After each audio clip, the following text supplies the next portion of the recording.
Let's have some fun there, Dr. Dorsey. Go for it. Okay. Welcome to the third day of the 10th Annual SICE Conference. Hello, everybody. Hello, all the fellows. Hello to the audience. My name is Eric Vedlin. I'm the president of the American Energy Society, co-hosting this conference with SICE with the University of Illinois, Chicago. I prepared a formal introduction of our next speaker, but then the moment we announced that Dr. M.K. Dorsey was going to speak, questions started pouring in. So I'm just going to hit some of the highlights here. Dr. Dorsey is a limited partner of Iverson Solar in Iverson, Africa. He's director of the Michigan Environmental Council. He is member of the Club of Rome, co-founder of the Sunrise Movement, so on and so on. The reason why I'm going to skip my formal introduction, obviously, is because people already know. And some of the questions that poured in, I'm going to read one, Dr. Dorsey, because I think it's a good way to launch into this. It's really not a question, but it's sort of going to be provocative in terms of stirring some things up. This is one of the questions. It comes in, and I'm going to paraphrase. I work for a financial institution that shall remain nameless. We are a large global bank and an insurance group. To be sure, we operate at the edge of capitalism where regulations like Sarbanes-Oxley gets murky. Privately, we are shifting strategy from sequestration to adaptation. In other words, we are assuming that climate change is happening now and humanity won't change. So we are focusing on resiliency. Some regions will win and others will lose. We have analysts deciding which regions will get hit the hardest by climate change and which to protect with capital and insurance coverage. I'll just paraphrase again for everyone. Some will win and some will lose, and people won't change. I read this because, Dr. Dorsey, you attract these sort of ideas. You draw them in, and you have something profound, always profound to say. I am so thrilled on behalf of George, Thomas, Katie, and all the fellows. Thank you, thank you, thank you. It's an honor and pleasure, Dr. Dorsey. Truly my pleasure. Thank you all for having me. I want to take a few minutes, and I think what I'll do is, I'll answer that particular question, not directly now, but some answers will come out in the course of our discussion. And I hope everyone can see the slides and everything, and I hope the audio is clear. I too wear a great number of hats. So it's not surprising that somebody is, like the questionnaire, the questioner is, from a capital group and with insurance and worried about these issues. I certainly, on our investments, we were involved in a great number of investments you can see in the slide, particularly on the PV development side. But also, at the bottom of the commodity chain, as it were, Pahal Solar is a panel manufacturer, and they do some what we call original equipment manufacture with some of the tier 1 producers in India. We also work with folks certainly in the US. Hawks & Associates is a Midwest firm that primarily work on energy efficiency. It's an engineering firm. But at the same time, I've spent a lot of my life in the nonprofit world and committed to social justice, political change, because I think we have to have the capacity to, as the old adage is, walk and chew gum at the same time.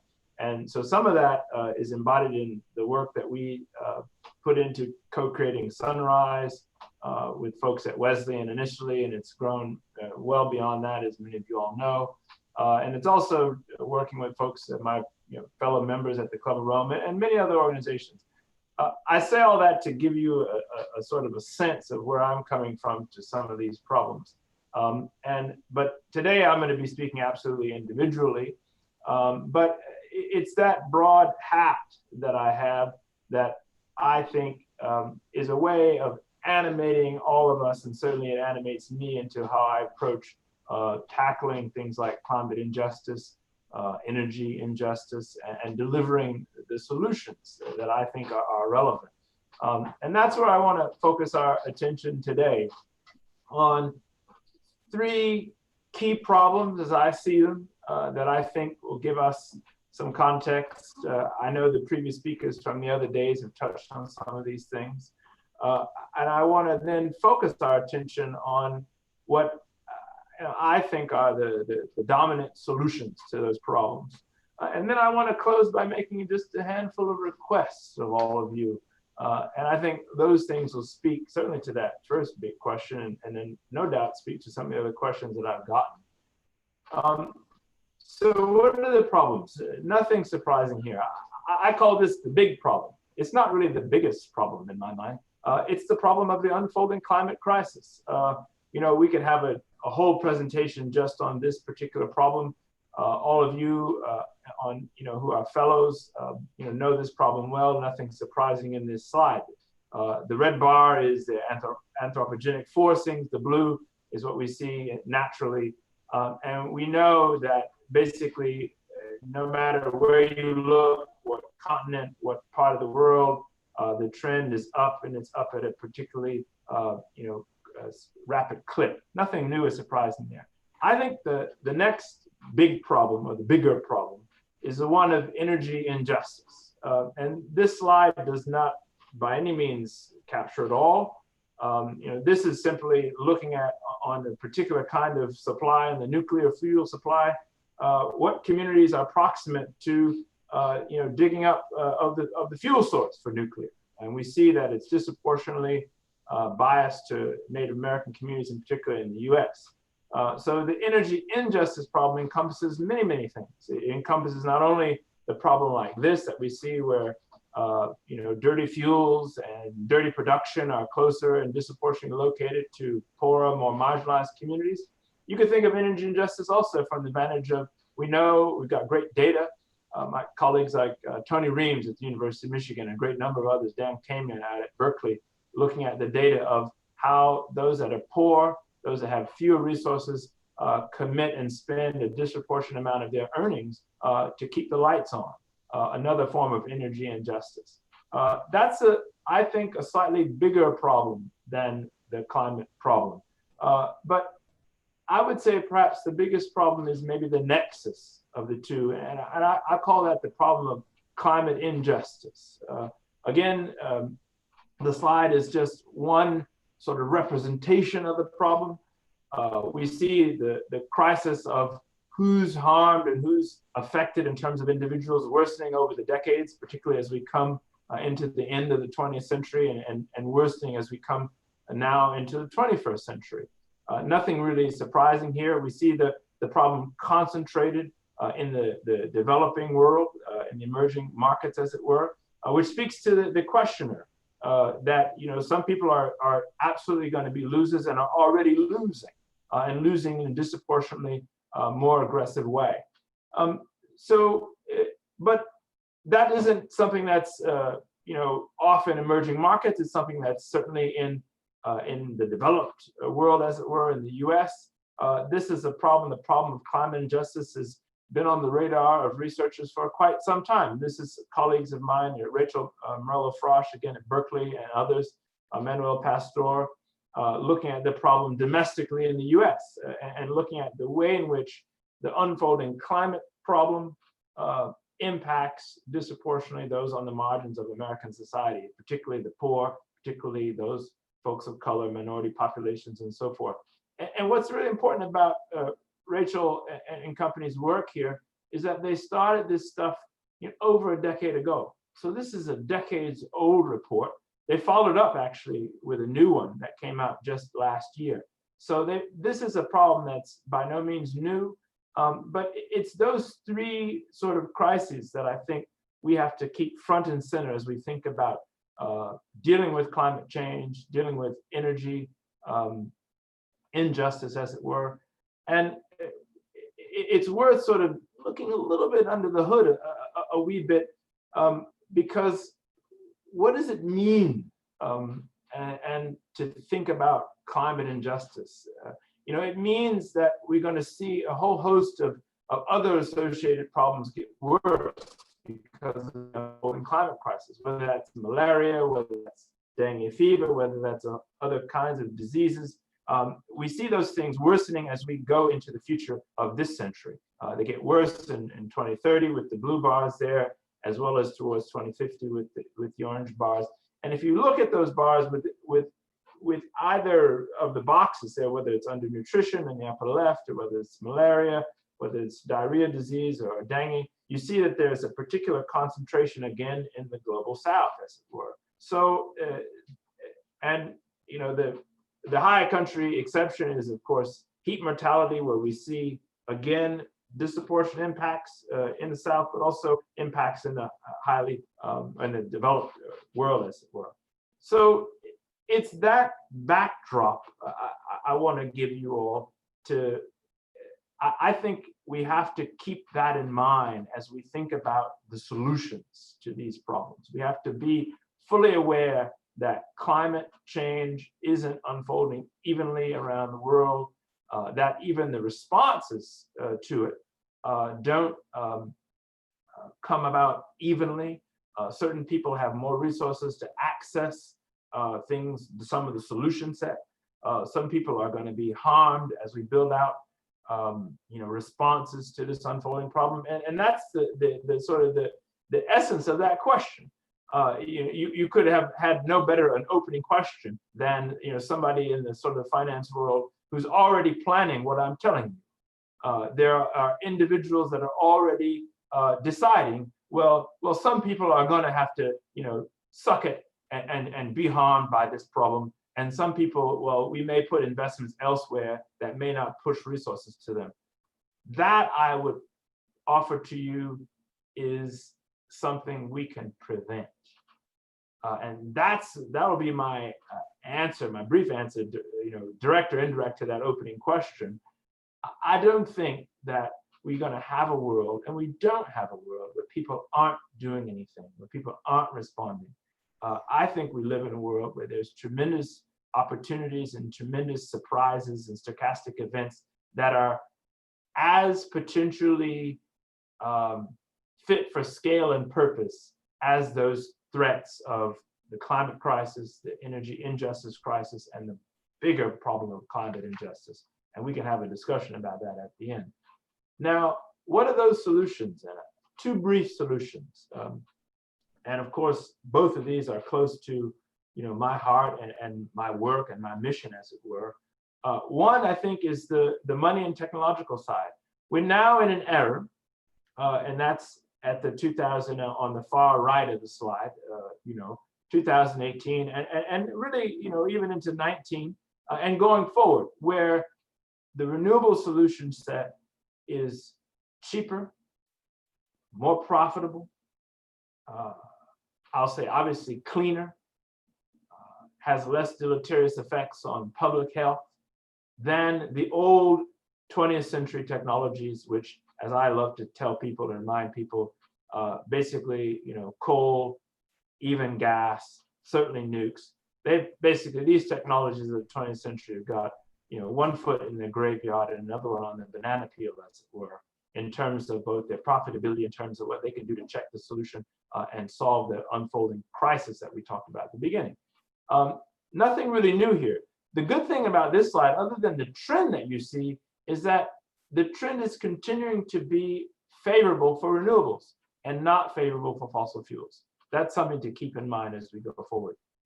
If you dial down, you can see that, basically that point remade for on the left for wind and then on the right for solar. Nothing really surprising there. This is all, I think, data that all fellows like yourselves know really well, have looked at this. A lot of this is from Lazard, it's from other banks and so forth. Nothing surprising here. It does animate what we do. It animates some of our business. It animates why we've been focusing a lot in emerging markets, particularly in Africa. It animates why we created EBIS on Africa to really deliver and lead on the build out of commercial industrial scale solar in Africa in particular. But it also animates why we've been working in India, in South America, also elsewhere in Asia, and increasingly in the US and North America. Nothing really surprising. I think the other solution that we've got to think about is the political and movement-based solution. I believe, and these are, somewhat separate from my business, but they're never separate in my head, that it's really the pressure from political movements. It's the demands that civil society is going to continue to make, both on elected officials, but also on, I'll call them wayward firms and wayward banks, even if they dare to remain nameless. That pressure is going to be there from civil society. It's there in organizations like Sunrise. It's there in other organizations. The list's way too long to name. I'll offer, though, that a thought that some may not know. We created Sunrise not just because we could keep up that pressure and we knew that was the right thing to do, but because we witnessed and saw in great detail that the previous administration, not this current lackluster one, but the previous one also wasn't delivering solutions that were at scale and fit for purpose of scale. So that was part of the animation. So let's be clear about that. Some people don't know that history, but that was really the true motivation to begin the process that now has given us Sunrise. So I think it's also important to recognize that just like on the money and tech side, the approaches are global. We've got renewable coming online much faster in certain markets than others, much faster in other markets that don't include places like the United States. I mean, the US is arguably a laggard in its deployment of renewable energy at scale. It's trying to play a catch-up game, but there are a lot of factors that have been slowing that down. Correspondingly, we've got local to global social movements. I used to sit on the board of the Sierra Club, and it was really that awareness of working globally as well as locally that got us, almost now 2 decades ago, imagine, to turn on the Beyond Coal campaign. When we turned that campaign on, most funders, a lot of the private foundations, you name any of them, Hewlett, Packard, you can go on down the line. They said, "Are you guys crazy? Why would you think that you're going to be able to stop the coal industry?" We, of course, ignored that kind of admonishment and carried on with it. And the result has been a program that's been working in concert with communities around the US, but also globally, to really begin to shut down the coal industry. And I think it's been quite successful. So that tees me up to think about 3 kinds of miniature requests of you, given that context, the context of the crisis, as well as the context of some of the solutions. I want to urge all of you all to think about how you're going to keep yourselves in what I like to think of as good trouble. What do I mean by good trouble?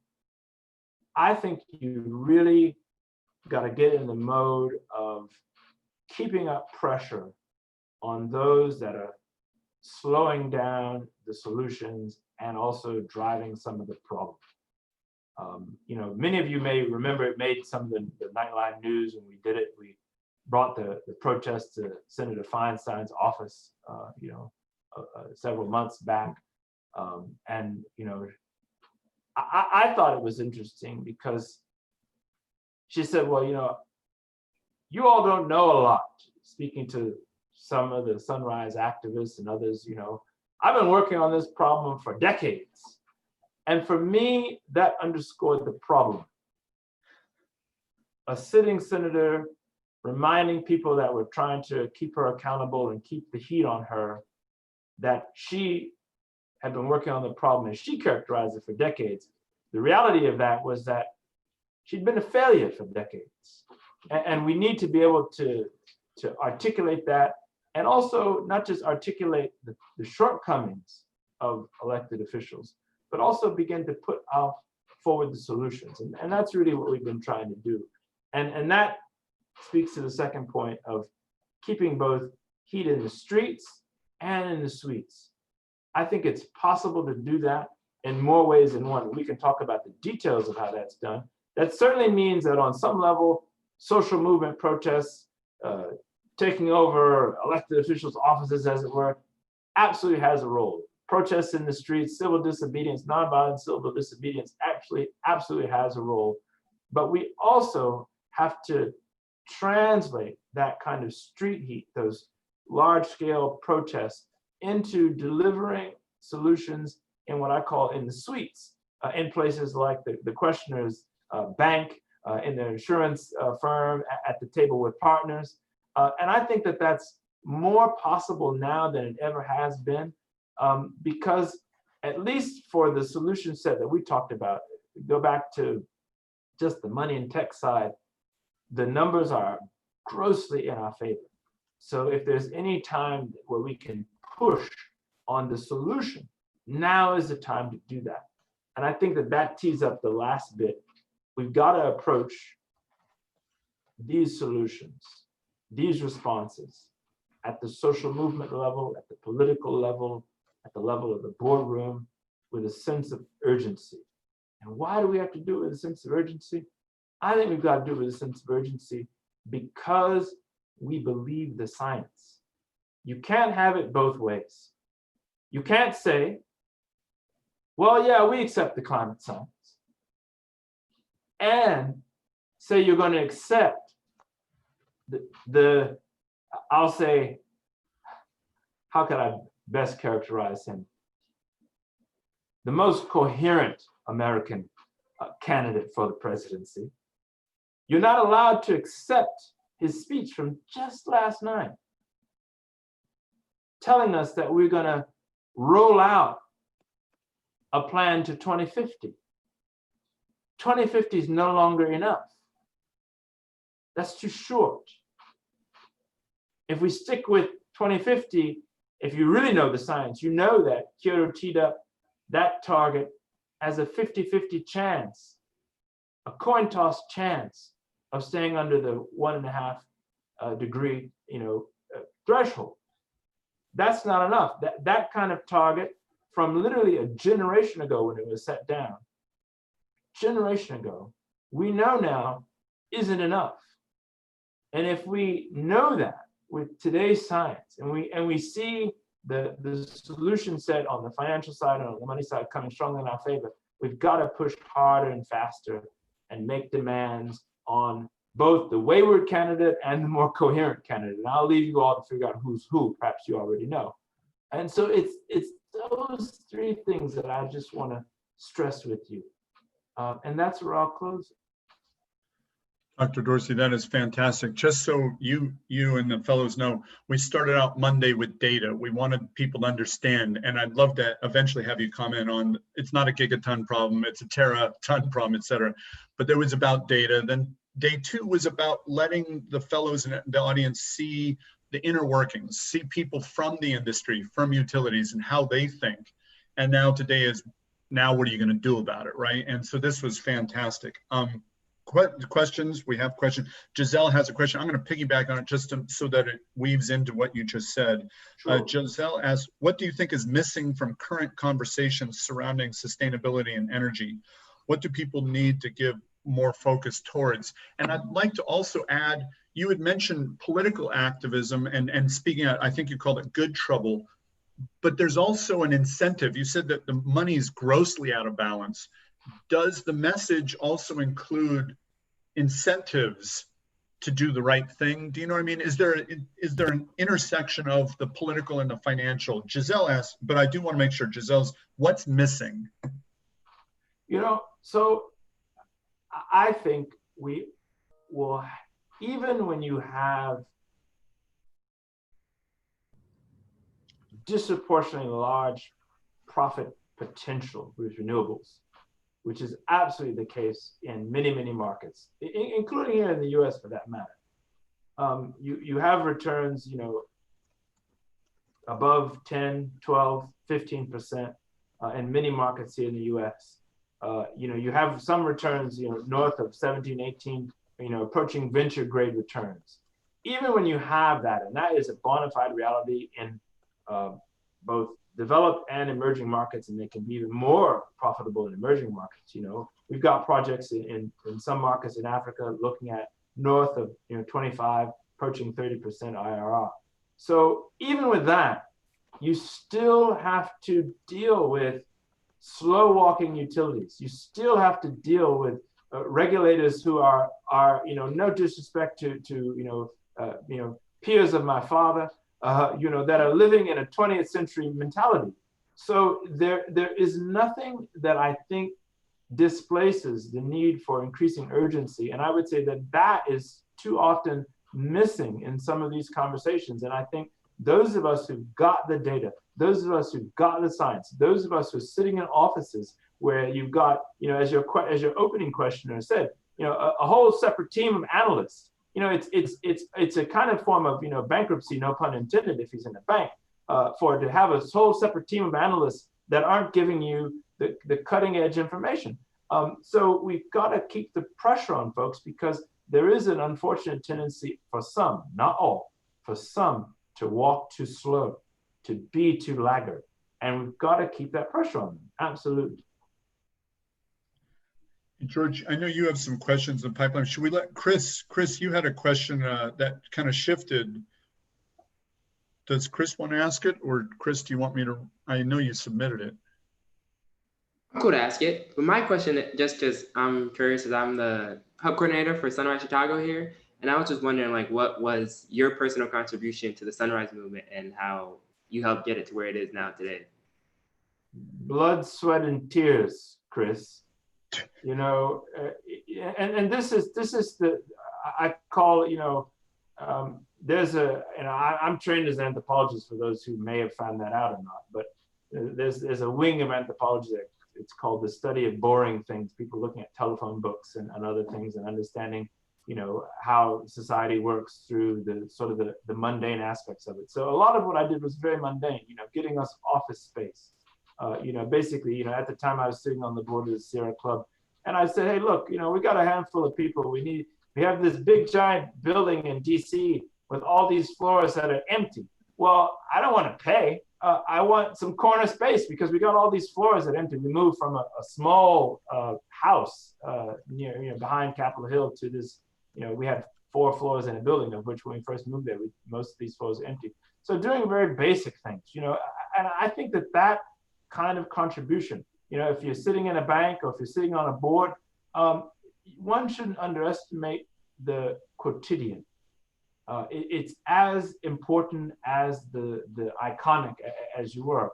And a great amount of things, a great number of things, it's really just the day-to-day grind, going out and writing infinite proposals and calling and pestering, keeping the heat, as it were, in the boardrooms of foundations, trying to get the $10,000 and the $20,000. Most people think that Sunrise must have millions of dollars. They convince all those candidates, all those Democratic candidates to adopt a position or at least speak on the Green New Deal.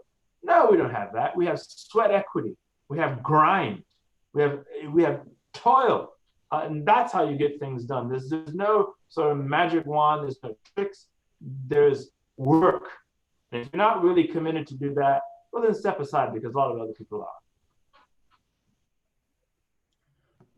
Agreed. Thank you. George, do you want to? I think you've got a number of questions. Yeah, thank you, Eric. And actually, Erica, I know you had a question. Would you like to ask her a question about pivotal moments in MK's life? Sure. Thank you, George. And thank you, Dr. Dorsey, for joining us virtually today. My question is, do you recall any pivotal moments in your earlier life that greatly influenced your passions for sustainability and climate justice today?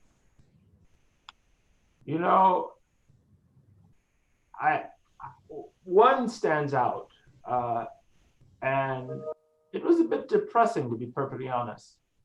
It was a while ago. It was in the 90s. I was a undergrad at University of Michigan. And we got a leak of a report. The former Senator Waxman, Henry Waxman of California, got some memos from the Environmental Protection Agency. And at the time, several of us were involved in trying to push the Environmental Protection Agency to create an office on environmental justice, which they now have. They didn't have this in the mid to late 90s. And the memo was revelatory because it was an internal EPA memo, and it laid out the ways in which the agency was going to try to undermine the creation of an Office on Environmental Justice. And for me, why should I be surprised? There's been plenty of corrupt politicians, in this country and everywhere else, back to Watergate, back to, Chicago, Tammany Hall, you name the jurisdiction as corruption. But for me, it was pivotal because it was my first experience seeing in black and white, quite literally in print, a memo of, not the most powerful agency in the government, the EPA, but critical, I think, to our livelihoods and our welfare in this country, trying to walk back relatively, I would call them relatively benign proposals. This wasn't going to be a big advocacy office within the EPA. This office was going to primarily do research and gather data and make proposals and so forth. So that, for me, was pivotal because it showed me two things at the same time. One, the underbelly of bureaucracy and the extent and lengths to which some might go to undermine things that benefit our society.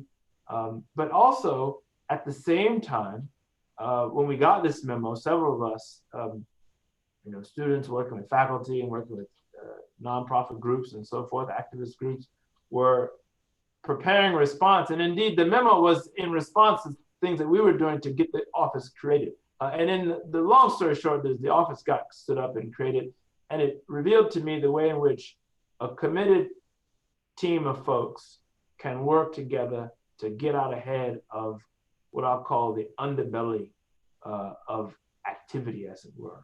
And it showed to me why that sort of combined effort, and not just an activist-driven one, but scholars, activists working together with a commitment and a purpose can really get some things done. And it's that kind of approach that, I've taken, on both the business side, politically. These things can go together and I think deliver the kind of change that we need. Great answer. Thank you. Thank you, MK. And Giselle, I think you had a question about what's missing from the current conversation. Yeah, he answered to that already. I think Kenneth is the one who is left with the last question from the panel. Kenneth, would you like to ask your question about re-election? Yeah, it's how would America and the world's energy future look like under another Trump presidency? How about a Biden presidency? I think it'll be a difference between bad and horrible. Why? I already said that a 2050 target is not enough. That's the best proposal that you've got. I'm happy I'll send it around to the list. I don't know if you all got some of the readings that I shared with you all, but I'll send around the 110 pages that came from the Biden administration. It's clearly a step that's far beyond the current administration, but it's not enough. It's not enough. So the key thing about understanding, what it means to be in a democracy is that you can't put all the chips on those that work for the people, the elected officials. Sometimes we forget that. The president works for us. It doesn't always seem that way, particularly with the current one and the corruption and sort of almost totalitarian style, bankrupt administration that it is. But when we really tune into that fact, we see that we as citizens have got to really keep pushing. So we'll get, I think, definitely better behavior from Biden, but that's not going to be enough. A target for 2050, we know, is not enough. If we accept the science, if we accept the way in which this problem is unfolding, that's not enough. And falling short means we put lives at risk, and that's really the big problem. Great. Thank you so much, MK. Wonderful presentation. The questions and the answers were wonderful. Really appreciate your spending your time with us and sharing your thoughts. Welcome to stick around for the next panel or not. We know you're a busy guy. And I think with that in mind, Eric, maybe you'd like to wrap up with a couple of comments as well. No, thank you, Dr. Dorsey. I hope we get to go backpacking in Yosemite and all the fellows can join us, but we'll keep socially distant. For sure. We'll be looking forward to it. I will have to sign off because I thought I could stay with you all, but something's come up. So it's definitely been a pleasure. Please be in touch.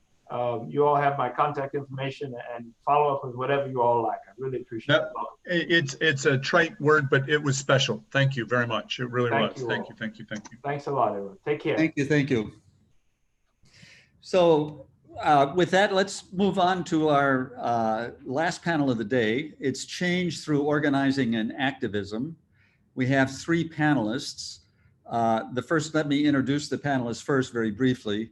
Anna Maria Leon, who is the co-founder of Permaculture Chicago Teaching Institute and has many other activities actually in North Lawndale, one of the neighborhoods of Chicago.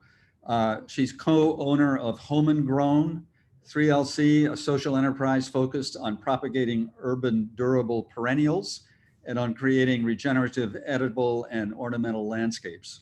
Certified permaculture designer and teacher, she's the co-founder, as I said, of Permaculture Chicago Teaching Institute, which is in North Lawndale on Chicago's west side. She focuses her community organizing efforts through projects that reflect her love of greening and beautification.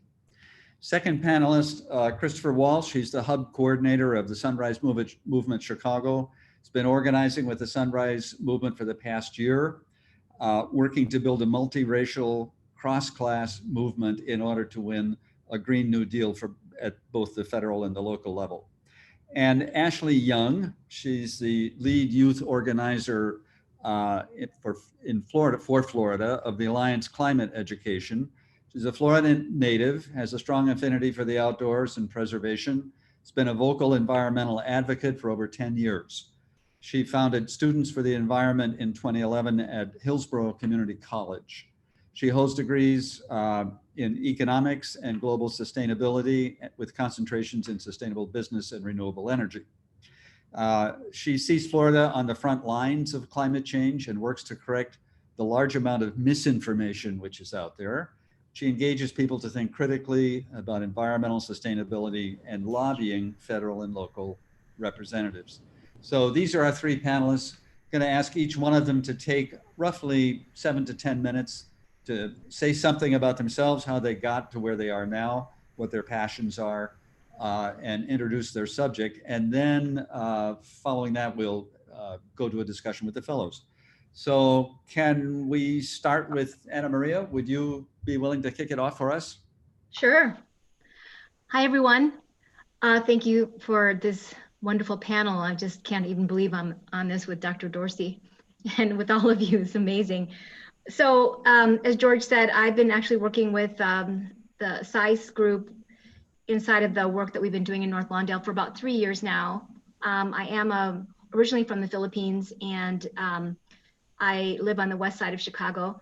A lot of the work that I do is taking the vacant lots that we have here on the west side and converting them to food forests or places that are available for pollination, and also doing community organizing through greening efforts. And one of the things that I always tell our community is, you know, when you look around you, everything that you have everything that you have is based on natural resources. And we may be disconnected from it, but that is all that we have on this planet, is the first 18 inches of soil. And so my work is really to, you know, Dr. Dorsey said something about taking a look at the quotidian, the everyday kind of thing. And I see so many things that the city of Chicago could get better on with regards to climate justice and energy justice and social justice. But what I see the most important thing is that we work at the community level with person to person, because at the end of the day, you know, it is going to be those real community connections that's going to make a difference. And I don't even think I shared this with George or with Thomas, but I also am the vice president of a not-for-profit called Sustainable Sharing with Guatemala. And I was just in Guatemala for 3 months, or 3 months ago, I was there. And the reason why we choose to work with indigenous people of Guatemala is because for us, it's like the canary in the coal mine. The economics of Guatemala and their food production is very connected to what we use and eat here in the United States. And so how it goes over there is how it's going to go over here. And one of the things that we're seeing now is that the effects of climate change, the time is no longer in years. The time is now weeks, now even days with regards to COVID. Everything is leveling out. And I noticed that some of those questions are in this in the chat. We can talk a little bit more about that. But what I'm seeing is that the markets that they're creating, they're interactive markets from village to village. The indigenous knowledge that's coming back on what crops do you eat, what seeds can you take, how do you harvest water at the local level, how do you get to the least intrusive energy for your home. Those are all coming to fruition, and we're learning a lot from them, and that's what we're bringing to our communities here in Chicago. So that's the work that I do. Fantastic. Wonderful summary. Thank you, Anna Maria. And let's see, shall we go to Chris? Would you like to take a few minutes to talk about yourself and your work? Yes. Okay. Hello, everyone. I'm Chris. How do I start? All right. I'm the Sunrise Movement Chicago Hub Coordinator, but like, I don't know. This is all wild. Who am I? I'm just a software engineer, okay? And then I graduated, and then a year ago, I watched AOC. AOC is like a congresswoman over here in New York, and she's amazing. And I watched a documentary, and I decided I need to do more and get into politics. So I'm like 1 year new. I never voted in my life. I'm just a normal person. Bad. That's bad, but I'm gonna do better. Like, this is what the Sunrise Movement is about and why me and like the people in it got into it. Cause like hierarchy and like what you do, like that stuff doesn't matter. It's just as long as we have a vision for a better future and like we're making it happen. So I think that's like super important. It's crazy being on this panel. Like I do something when I don't know what I do, but this is on the ground work. So man, I just feel like I was listening to the other call because there was the panel before this about data. And someone brought up a great question with like white supremacy. And I just think that's so important and like needs to be talked about more. And it's like, we need to fight the root of the problem here. And like that, so much of it goes back to that. And we need to talk about it. Cause like, even I've only been organizing for a year. I don't know what I know, but my hub is like 90% white. And this is environmental movements. This is everyone I organize with. It's just how it is. And we can do better. And we just need to start thinking and like making it happen and actually doing better. Because I heard someone bring up how white allies need to like leave their bubble because the climate crisis is already affecting people now. And like, that's so true. And we can say it, but we need to start taking action. And no one knows the right answer, but that doesn't mean we should just keep talking about it. We need to like start taking action and just seeing what happens, because there's no right answer. No one knows how to tackle this huge problem. That's the whole history of America. We just have to start doing it. So I just want to stress that a lot again. And I see so much great questions in the chat, like about COVID and how this affects, and like this all goes hand in hand once again, because marginalized communities, once again, are just getting hit the hardest. And it's all connected. It's all connected. Climate crisis is gonna be the same thing, and we have to start acting now. I don't care about 2030 or some long year plans when people on the ground are being hurt now, and it makes no sense it just feels ridiculous to make these long plans when we can take action now. Everything doesn't have to be political and in the system and wait for November for my vote. We have to start caring about each other and making real change, or this is just pointless. So I just think that's super important. But this is all about data and like transparency and stuff. And I remember one of the questions also was like how to get the data to like people in society and make it like readable for me, who is not in data. And like, I don't know all this stuff everyone's talking about. And I just feel like I feel like the answer to that needs to be like graphics and things we can share on social media. Because if I'm not in data, I don't even know where you guys post your data things. Like, I don't know if I can't get the information through like a graphic on social media, then I don't know how it's the times, we gotta move it. And I know someone brought up like, there's no incentive to, and the system might even ding you for it, but we can't just think in the systems. This is white supremacy, literally. Like if we just think about what's gonna benefit us in the system, we're gonna get nowhere. We need to think about what's actually gonna make change for the better. And if that means you have to turn all this data into graphics and arts, then we gotta do it if it's gonna get people up to speed on what we're gonna do. So just all these little things add up, like to just do better. So I don't know, Sunrise Movement, we're just out here trying to do better for everyone, I hope. That's all, I guess. That's great. Chris, thank you so much. What a wonderful statement.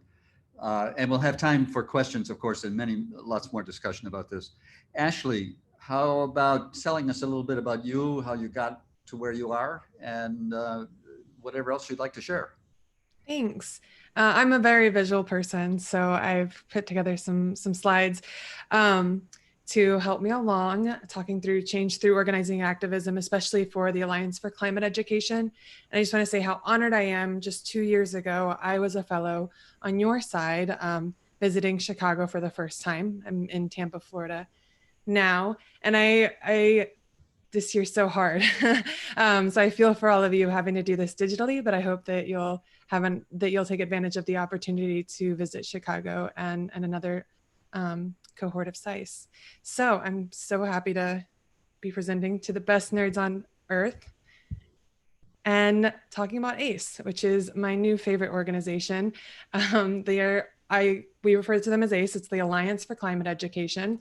We're a national nonprofit organization, 501c3 only, which means we don't actually lobby, and we don't endorse political parties or particular politicians, but we can bring together candidates and on equal levels demand greater action. We can also talk about some things that we're unhappy with in the current Trump administration. So ACE started in 2008, and over the last 12 years, they've expanded and contracted, going from in-person to digitally across the United States, with the teams spanning from 8 to 30 people, so always kind of being small. And we expanded into Florida with on-the-ground organizers just in 2019 in December, when I was hired. And here is our full team last September, and then below is the Florida team in February. Our mission is to educate young people on the science of climate change and empower them to take action. And when we say young people, we typically mean high school students, but we also engage with middle schoolers and some kind of early transfers into college. So ACE does this through 2 programs, primarily our education program, which we host on a website called ourclimateourfuture.org. And we also bring this multimedia dynamic interactive climate education resources into schools. That was our goal this December. This is me in February at a middle school here in Tampa, Florida. And of course, just as we were connecting all those relationships and setting appointments to visit the schools, everything was shut down after spring break. So we're kind of on hiatus now, but we did some virtual assemblies as well and are continuing to push education in Florida. Our other program is the Action Program, also called our Leadership Program, where we've empowered over 300,000 youth to take action through signing up after an assembly to do one thing or to get involved in some other way. And then also our Action Fellowship, which is fewer that they meet weekly and dive into further education and also take on action steps. So why youth? Why civic engagement? We believe that if more climate-informed young people become civically engaged, especially those most at risk from the impacts of climate change and fossil fuel development, that means the frontline communities, and those most often underrepresented in the political process, then the US will elect leaders who prioritize climate action at all levels of government, not just the presidency, all of our levels. So the goals of an Action Fellowship is to give fellows skills, confidence, and knowledge to be lifelong climate leaders.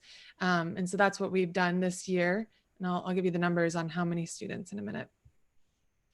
This year, we were focused on an action project related to voter registration, being 2020 such an important election year.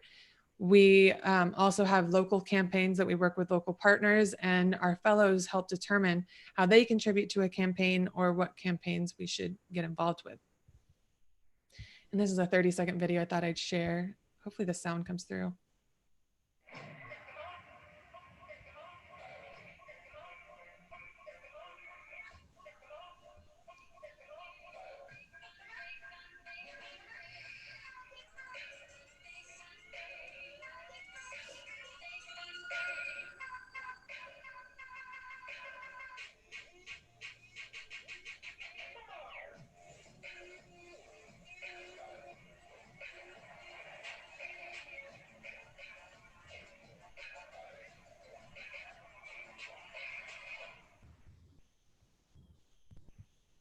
Cool.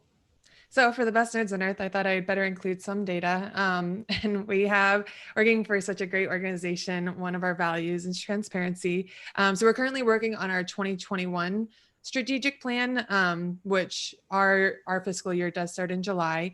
And we just wrapped up our 2017 to 2020 strategic plan, as well as a 2020 strategic plan. So that's all available on our website, which I can show you how to get to. From acespace.org, we would click on here. And I already downloaded the past strategic plan, where you can see our goals were to, well, the goals before I was with them: educate 3 million new youth on the science and solutions of climate change, build youth action network to be 1 million strong, train young people to be effective leaders in local campaigns, amplify the stories of young climate leaders that convey urgency and hope. And this is quite a long document, so you can feel free to have access to that. One of the challenges, this is 2016 or 2017, 54% of high school science teachers teach that humans are responsible for climate change, which is far too low. And what we learned in the state of Florida even is that we have the Florida science standards, which are different than national science standards. And what they teach in Florida is that climate change is happening.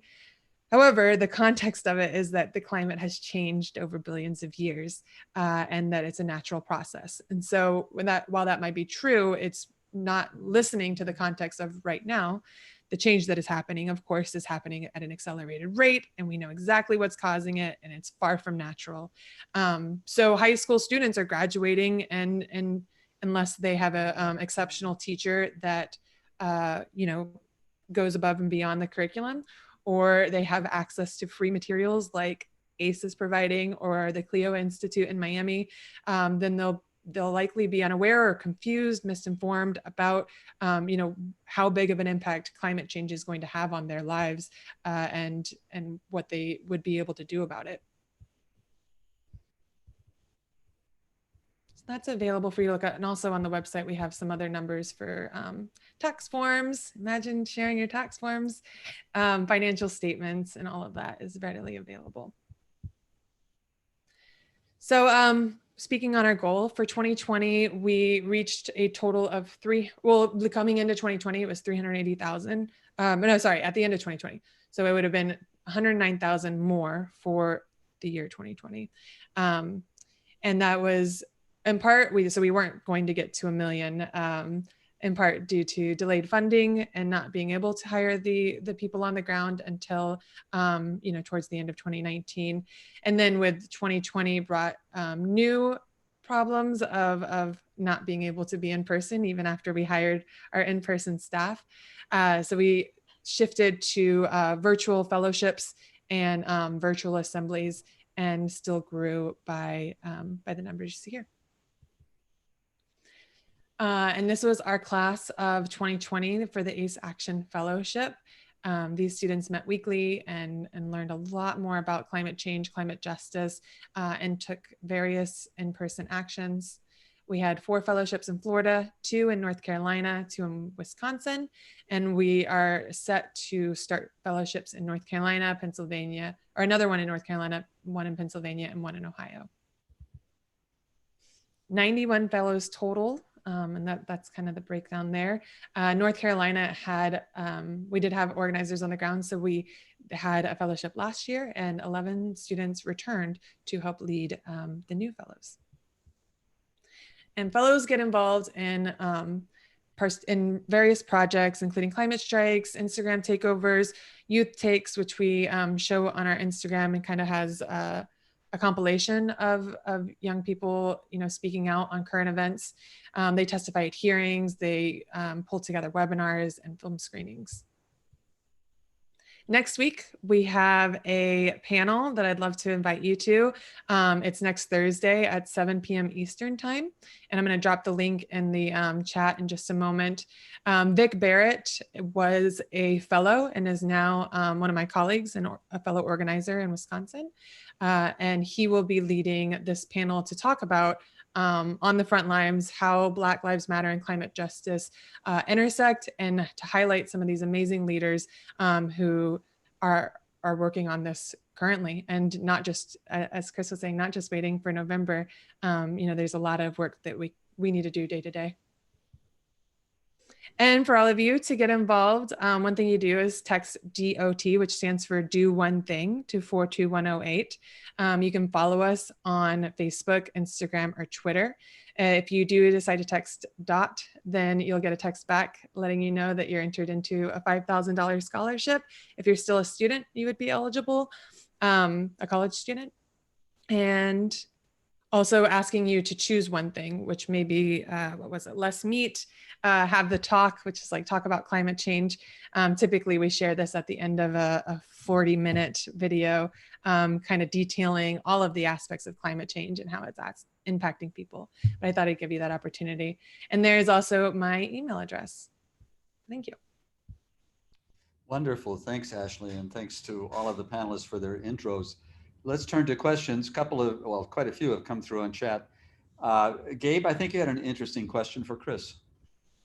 Yeah, I mean, I think Ashley just began to touch on it there as well. So if other people want to jump into, that'd be great. But I think, the Sunrise Hub that I'm a part of is trying to think about how we can take the feelings and the vigor and the anger that people are expressing right now, and that more people are becoming aware of than ever before, I think, and use that. I don't like the word use. I feel like it's trying to shift it in the wrong direction, but I think join in on that and tie that to the modern environmental movement and kind of the way that Sunrise especially approaches the environmental movement. And I just wonder, or I'd love to hear how Chris, you're working on that and working to do that with your hub, and if other people have insights as well to tie in race and climate injustice as Dr. Dorsey was talking about, that'd be great. Yeah.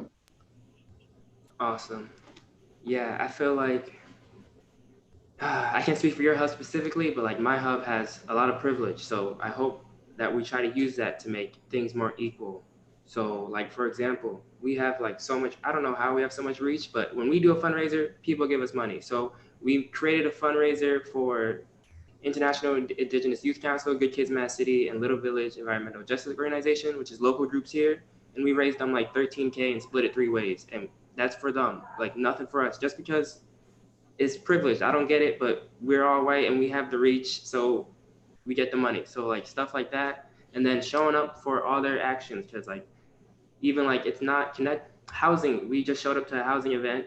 They know, the city know, the other organizations in the city know that we have like good display and banners. So the organizations hit us up to bring those banners and we show out. So like Friday, even this Friday, we're going to an Indigenous solidarity event and we're bringing everything and we're telling our whole hub to show up. So just keep showing up to any event you can with your partners. And Black Lives Matter as well. We're not as connected with them as we wanted to be, but we're still showing up to every action that they let us know about. And then we hope to get properly connected with them, because we need proper connections if we want this to be a movement and not just tokenizing and stuff like that. So yeah. Yeah, I'd echo what Chris is saying of like showing up to the other movements. I think like when I was younger, I'm 30 now, I thought I needed to pick a lane and, I ignored the intersectionality or I wasn't quite aware. So we do, and the violence that is portrayed in police violence is the same violence we're portraying in, climate injustice and allowing these communities to be traumatized by coal plants and coal burning, the whole process, the pipelines, and the fact that we're ignoring that communities are already being affected by extreme heat and so many aspects of climate injustice. So as we show up for Black Lives Matter, we are pushing against white nationalism and really furthering the cause for environmental justice as well. We say, and we're challenging ourselves at ACE to reflect it even more, that climate justice is racial justice, and that those two things go hand in hand in all the work that we do. Great comment, Ashley. Anna Maria, any comment?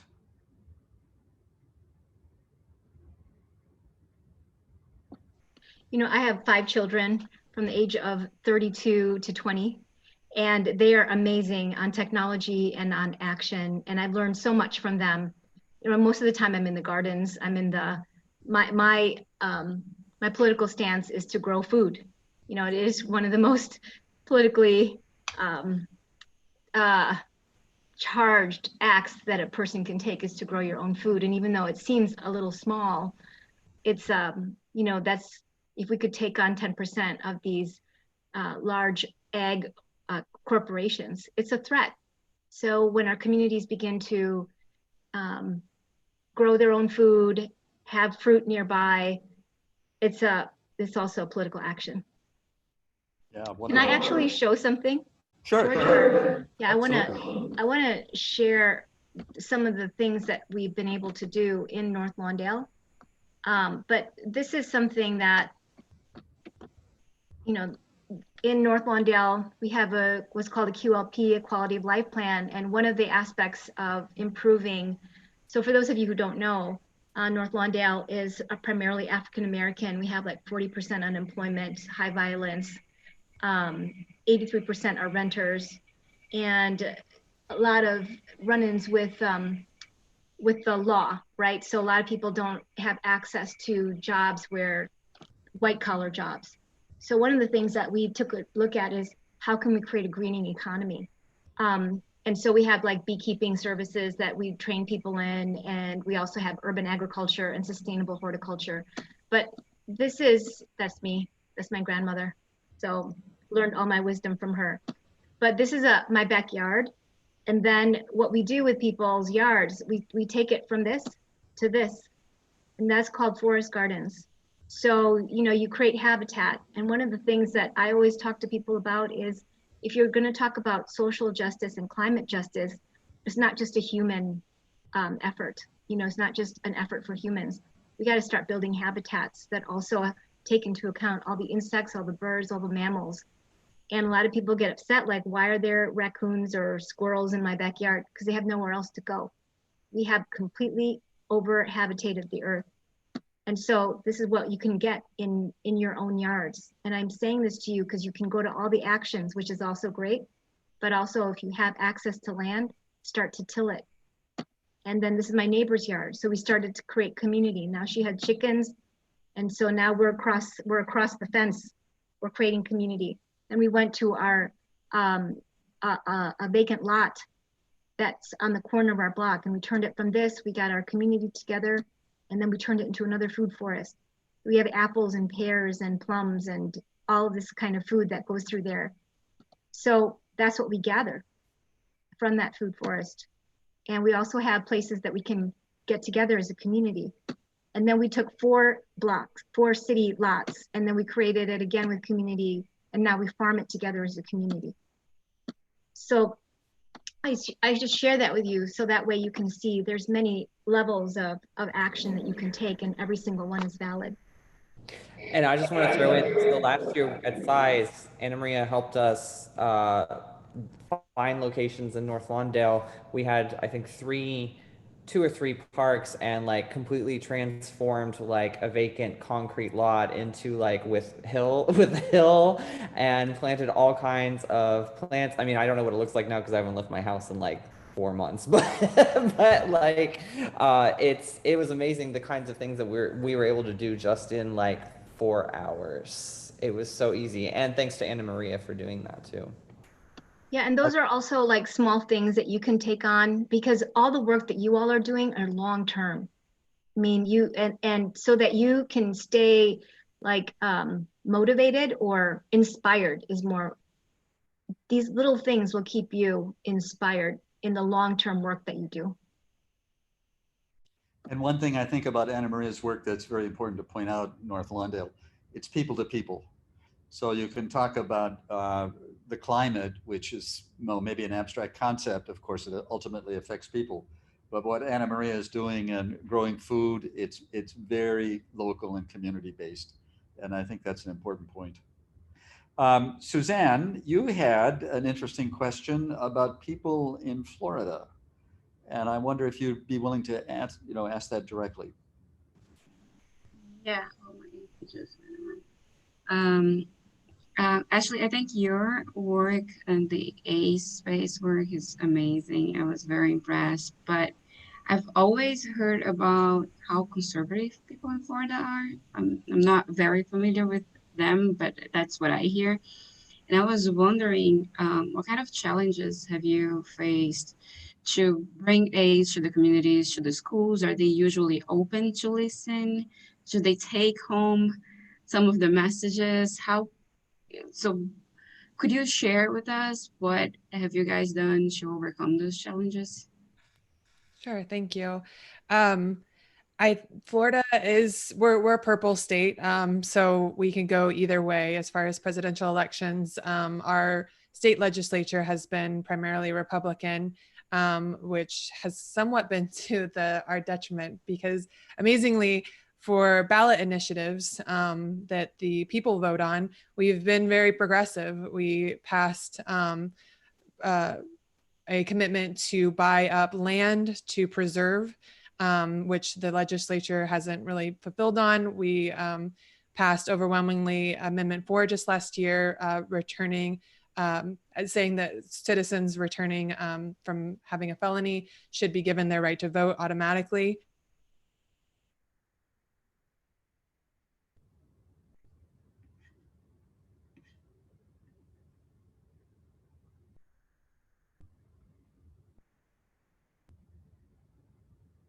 Ashley, we've lost you. Can you hear us? Hey, George, maybe should we ask a question of Anna Maria? Would you like to ask one? Chris? Go ahead, Eric. Hey, Chris? Ashley put in the chat that there's a storm in Florida, which seems to be oh, and Gavin said that too, I think, maybe. Hey, Chris, so I was wondering when you said get involved, I don't know, did you hear my message? When I introduced Dr. Dorsey, I had mentioned that there are financial institutions that are picking winners already. Should we flip that? Do you think, should we flip that question? Is it time to start, for lack of a better word, picking our own winners? Because if some are gonna be protected and some are not, it just seems like it seems inhumane. And yet, do we flip it? I agree, but I think we can do better than just flipping it. We don't even have to follow their narrative at all. I don't see why there has to be winners or losers. I know it's hard to envision a world where we're all can make it and it's like equal, but that's the only goal I'm aiming for. So I hope that we can just figure out how to, with the hard politics of it all, just like making it work, because we can. We just have to imagine and use our imagination and stop just doing what we've been doing because it's easy. Great thoughts. I would like to turn it over, maybe Zev, you had a question related to Suzanne's about the backfire effect. Would you like to ask that one? Definitely. So my question is, how do each of the panelists address the concept of the backfire effect? That is where people become more ingrained in their beliefs if you approach them with data that may contradict it. And how have you guys tried and circumvent that? Or is it an instance where if you face someone who is so entrenched in their beliefs you can't change their mind, you just move on to the next person and hope for the best? Thank you.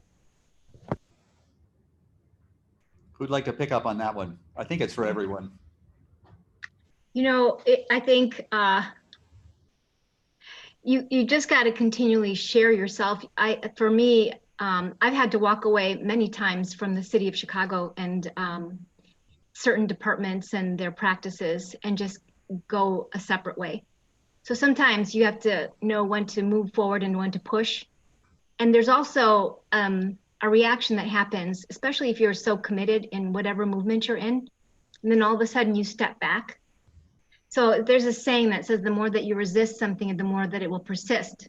It's like if I have these two hands, you know, if you ever do martial arts or anything, the more that if I push and push against one or the other, it will stay the same. But if all of a sudden I let go, there's no energy there for that other person to continue to resist.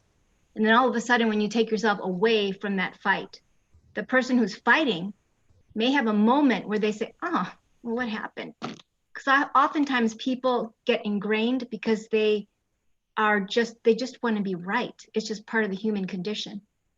And then all of a sudden, when there's nobody saying, okay, well, you're entitled to your opinion, you're not right or wrong, that's just what's so, it gives the possibility of another thought that could come to their mind. I don't know if that answers your question. Great thoughts. Thank you, Anna Maria. Chris, you want to comment?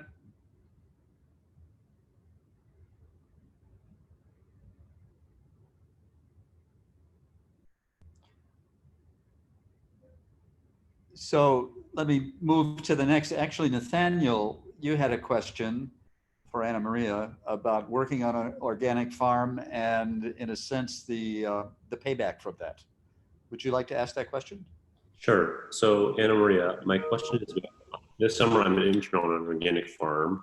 And one of the things that's been really eye-opening for me is that the profit margins are so low. If you're not, you know, if you're just having a family farm, right? It's virtually impossible to make an adequate living, especially when you adjust for the risk factors of, oh, this is a bad year. And so really the only really viable way to do it is to go to the highly capitalized, industrialized setup on a massive scale. And I'm sort of wondering about whether urban forests, urban gardens are obviously really important for community building, but do you think they can be financially viable on their own? Or whether there needs to be some more changes in the way we value food for that to be really possible? Definitely the way we value food needs to be expanded, but I think the conversation needs to be expanded that it's not about food, but the conversation of food as medicine, and that, you know, that it costs more to take a pill at the end of the day than just does to eat well. And yes, you do have to have somebody who's very savvy in terms of distribution, because it's never been about the lack of food grown in the world is always the distribution. So when you can impact those distribution points, and if it becomes more localized or regional, then I think that there's a possibility to have a profit in organic or industrialized farming. Right now, you almost can't talk about profits anymore. You gotta talk about all the other intrinsic elements that happen as a result of good health.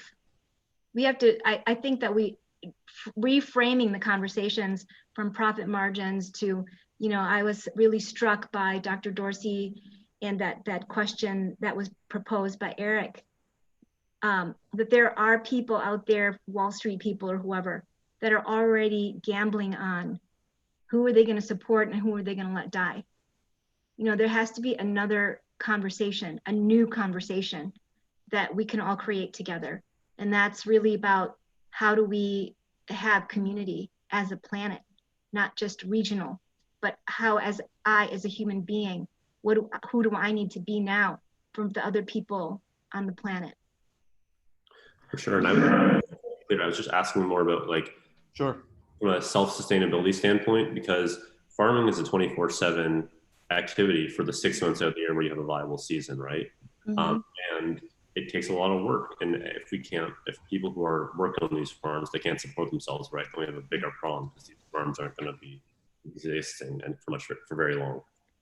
You know, if you look at the history of farming, it's never been only about growing food. It's all about community. You are an artist. You are somebody who cares for the other people's children in the neighborhood. You are a carpenter. You are a multi-dimensional human being. So it's not just about growing food. And so, yeah, you still need to be able to make an income, but how do you reduce costs in your life so that you don't have to be a slave to your salary? Do you know what I'm saying? So you have to take a look at other things as well. If you want to live a good life, like my husband and I, you know, we live on $50,000 a year. Last year, I made $3,900 off of my own. And we have a house in the city and we have a house in the country. And it doesn't actually take much. We just gotta, I know there was a question in here about COVID. The great thing about COVID, it has become a great equalizer. And it also has people begin to see, what do you really need? I mean, I look through my closet right now, I don't need half the clothes I need anymore. And then because we have this technology, I don't have to worry about parking or flying back and forth anymore. So there's all these different possibilities now available. So to answer your question about organic farming, if you could create it as a inside of another package of living a good life, and what else you could create from that, you know, there's also time banking. There's integrated markets where you have farmers, some farmers only grow certain things and other farmers only grow other things. It's such a long conversation, Nathaniel, but yeah, I get it, because my daughter's also a farmer. Yeah. Jeroen, I think you had a very interesting comment on chat for Anna Maria. Do you want to share that? Yeah, hi. Well, I really resonated with what you said about nutrition and how we've kind of lost the connection with food. I'm wondering, like, your thoughts on nutritional education. I think, at least in grade school especially, we have lost sight of quality education in nutrition. So maybe just a few thoughts on that. Yeah, I think we're just so far removed from food as medicine, and what do our bodies actually need? That's the only thing I can say. I'm so far removed from it. You know, there's so many things that I don't know what my body needs. I just eat good food and stuff with the least chemicals. You know, I hear all you all talking about data, and I'm such not a data person. I'm just like a what works kind of person. And if it works, it works. If it doesn't work, it doesn't work. But yeah, education is definitely needed, but education inside of who are we inside of the planet? You know, when you look at permaculture, which means permanent agriculture or permanent culture, is based on ethics, unlike corporate agriculture, which is the ethics is how much profit can you make. But the very first thing that we take a look at in permaculture is how do we take care of the earth? And then we take care of people. It's not the other way around. When we talk about eco-service, that term actually shocked me when it is defined as what does the world provide for us as people.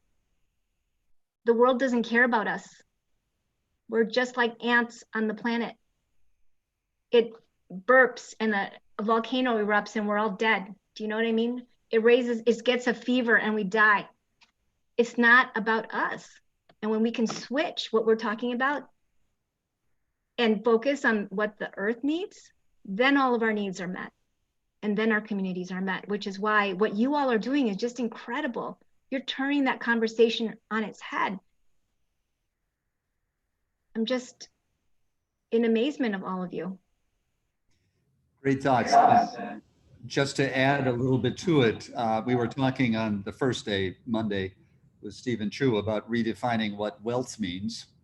And he was making the point that we usually define it in terms of GDP, which you can measure very precisely, and it has to do with money. Mm-hmm. And I think, Anna Maria, what you're talking about is much more multidimensional than that. Stephen even made the comment, where is happiness in all of this GDP talk? And I think that would resonate very strongly with your thoughts as well. Oh, absolutely. That's Bhutan. They base their economy on GDH, gross domestic happiness. So they have 10 points. I met Dr. Timma, who's over at the Maharishi Institute in Iowa. And he was their architect for their organic farming. You guys should look him up. It's amazing. Wonderful. I guess I really appreciate those thoughts. Could I like sure push you a little bit more on that? Yeah, absolutely. I think that for me, I think that those are some really like real and deep thoughts, and definitely like important to be keeping it in mind and at the forefront of our work. But I also think that in going down that type of path, I think that like at least I feel I begin to like lose sight that really like the climate crisis is about people, and it is about there is this larger, like there's this, the planet will go on without us, but that the climate crisis is about, impacting people. And I think that one of the things that Sunrise has taught me is that like the kind of idea of the environmental movement being to like save the polar bears. And I don't think that's what you're saying here. I don't want to conflate those two things, but being about the world and saving the world is incorrect. And so I'm just interested how you combine in both saying, this is about something larger than us, and that we have to keep our perspective, and that really we are not the most important thing in this world, right? We have to keep our perspective in this world, while also saying that climate change is impacting people's lives right now, right? And that is why we need to be doing this work. I didn't really ask a question there, I guess, but if you have thoughts on that, I'd love to hear that. Yeah, anyone want to pick up on that comment? Panelist or fellow? Gabe, I definitely agree. That when I came into environmental space, I was really attracted to building trails and building a food forest and replacing water fountains. But in my journey, I've, learning about the Marshall Islands that are already affected, and people, our Black communities who have much higher rates of asthma, children not being able to go to school because we're still reliant on fossil fuels, and just the money machine that has purposefully disenfranchised people and purposefully misinformed people, and how we've known about this. Like Catherine Hayhoe, who I just mentioned, shared a presentation that showed in like the 1880s, female climate scientists shared that if you put more CO2 out in the atmosphere, you're going to have higher temperatures. So we've known about this for so long, and yet we're still not anywhere close to where we need to be. So I think the Sunrise Movement, getting out on the streets and continuously putting pressure on our politicians, because we should be planting, and I have chickens and compost, and those things feel good and improve our lives. It's so important, because there's so much to bring us down right now, but also we have to kind of set aside our privilege and really get engaged with the political process, not wait until we're in our 50s to start waking up to these things. I think those of us in our 20s who maybe have a little more flexibility in choosing our career paths, and can do an internship and hopefully choose a company that has the right values.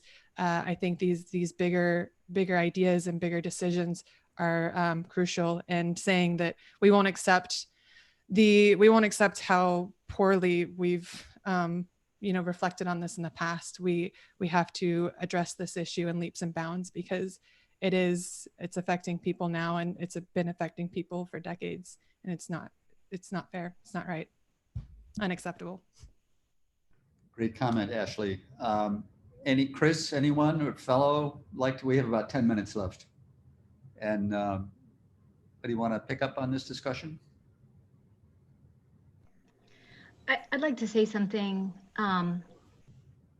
It's very complex, right? If you look at everything around us, like our bodies, for example, are a microcosm of what's going on in the macro. So everything that we do is a reflection of not only on a micro, but on a macro level.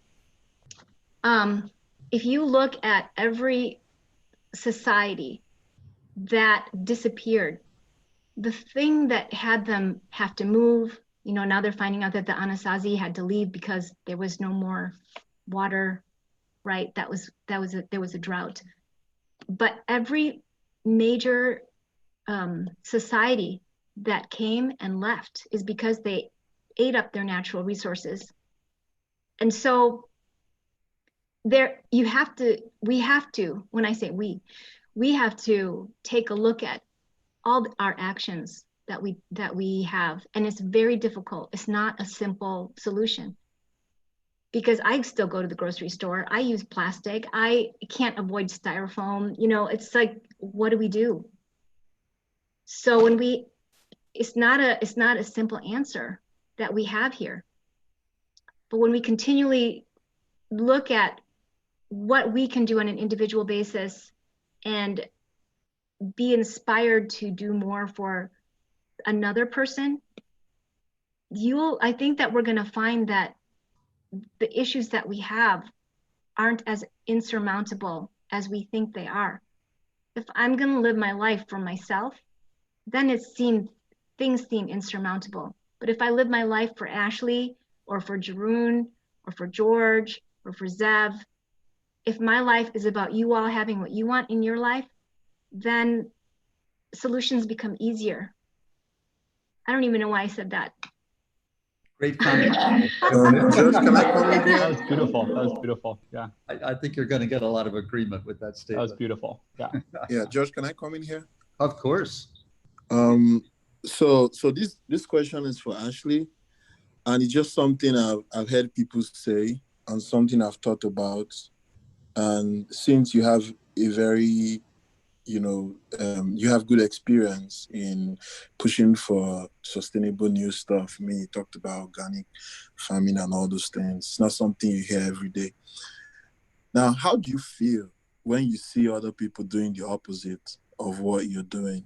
For example, someone is a campaigner for e-vehicles, and the person travels to a country where everybody's just, blaring their horn and using gas, fossil fuel machines and all that. You're talking about farming in a sustainable way, and people are basically chopping off trees in a particular region and doing their thing. You're talking about trying to reduce the production or use of plastics, and Coca-Cola keeps producing plastics, Pepsi keeps producing plastics, and so on and so forth. I mean, we heard about data where I think China and Russia or another country are building coal plants, and that's supposed to be like almost 80 to 95% of the current capacity in the US. So while we're here in the US trying to drive down all these things, some other set of people are building the thing we're even trying to reduce, So that's just a broad overview. But down to you, what motivates you to continue in the midst of all these situations when everybody's doing more like making the situation worse, for example? And what motivates you to continue? Do you see your actions as you having a better life, and that is the best gain you can get if that's what you end up getting? Or do you still care for the world and care for everybody around you while people are still doing the opposite, and that's why you keep doing what you're doing? I mean, what drives you in the face of all this? Sure. I appreciate that. And just to add, I'm sorry, and this is just the funny thing you see with protests, for example. Some people come and say they're protesting for something. The next minute, you see people with the opposite, mindset start their own counter protest, and people are still protesting. So just in a sustainable argument, yeah, that's all. Sure. That reminds me of 4 things. So thank you for the question. First, as my answer completely leaves my mind. But first, for my motivation, I mean, you have to keep in mind you can do what you can do. So if you look at yourself and like, this work is really depressing me, and I can't. The most I can do is make sure I cast my vote in November. That's valid. Or staying aware of the issues. Take a break. Take some mental health, and I fully endorse that. For me, I find that I have some skills in organizing people and motivating people and recognizing where they can, fill into movements. So I feel motivated to use those skills. I've always been an empathetic person, and I do find that this will be a lifelong career and mission for me. Then you also asked about how do I kind of think about the others. So, I can't control China. I can't control Russia. I can ask my representatives to recognize and do better. And when I think about organizations such as Pepsi, boycotting or staying aware, sharing information, that's the most I can do. So that's what I do. I wouldn't work for those organizations, and I try, not to buy their products.